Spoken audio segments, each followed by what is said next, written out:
Знаете, надо найти такую вот золотую середину между тем, о чем шепчут ваши тени, и тем, к чему призывает ответственность.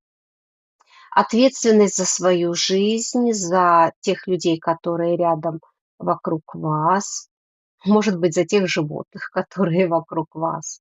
Но понимаете, а, именно в золотой середине и есть баланс и гармония. Научиться идти балансируя, понимаете?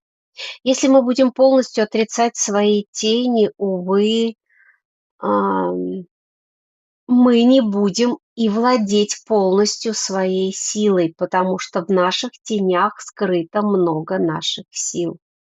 Но и в то же время, отдаваясь какому-то разгулу, мы что-то упустим важное.